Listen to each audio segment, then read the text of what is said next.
Welcome to part 2 of technical training. We're going to talk about the hammer-on today. Last video we covered the slide. Now we're going to go into another left-hand technique or fretting technique that's very important when you're playing bluegrass banjo. Let's start with the 4th string.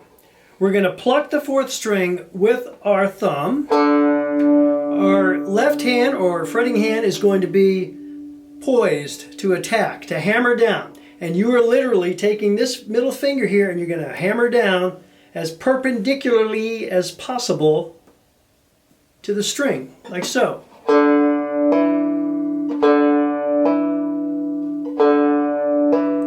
When you're first starting this, don't worry about what the other fingers are doing. Just make sure that they're not touching any strings. But eventually you'll have to play a chord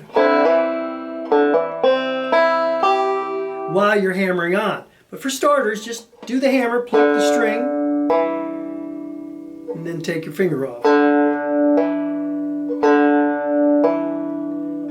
Let's go to the 3rd string and try it. Still middle finger here, that's all we're using. Middle finger hammering on the 2nd fret of the 3rd string.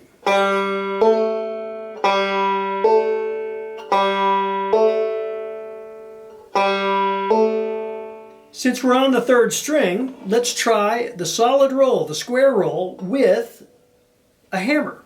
Just like we did a slide in the last video where we went 2 to 3.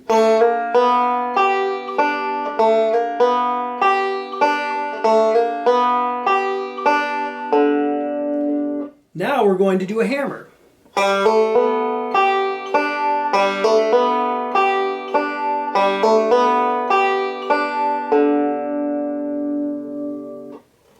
You might have the question that you did with the slide. When do you pick up your finger? Because if you pick it up too fast,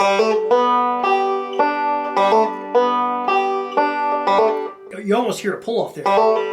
You hear the pull off, but you also will cut the note short. You can let it ring over the next note or even second one. And again, last video I mentioned if you're doing a square roll, when you get up to the 5th string, that might be a good time to lift the finger off the 2nd fret and prepare for the next hammer. So that would be like this. As I hit the 5th string, I'm lifting the finger off, and then I'm setting up for the next hammer as I play the 1st string, which is the final group of 4, right? Because we're playing 3, 2, 5, 1 for a square roll here.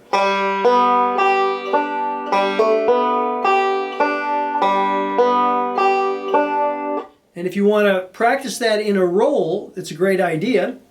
You don't have to do it every time. You could practice it a hammer the 1st time and then open the 2nd time.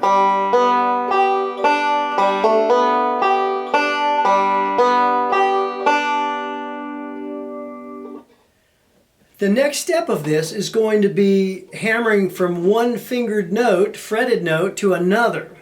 For instance, in Foggy Mountain Breakdown, you've got this 2-3 hammer on the 2nd string. Now how are we going to do that? Well, let's work on it.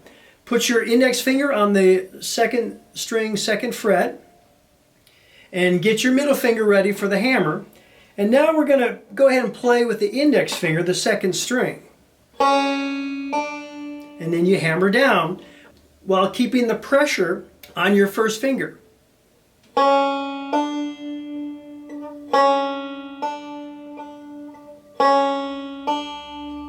You will have hammers in other places on the banjo neck, but that's a very common one in bluegrass banjo. You'll also find that later on you'll be alternating sometimes between your index finger and your thumb. You might go where the 1st hammer is played with the index finger and the 2nd hammer is played with your thumb. Left hand or a fretting hand still does the same thing. But the right hand might change because as you speed up, it's a little easier to alternate with the index finger and the thumb versus playing the index finger twice. Especially if you've got a hammer along with a secondary note on the 1st string, which is the actual Foggy Mountain Breakdown roll. That note that you're hammering onto is a D note. It's the same as the first string open.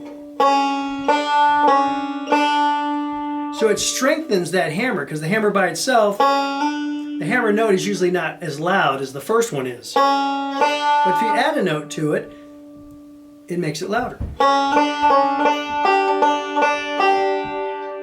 And that is, in effect, you're beginning to Foggy Mountain Breakdown. 2 hammers and a forward roll.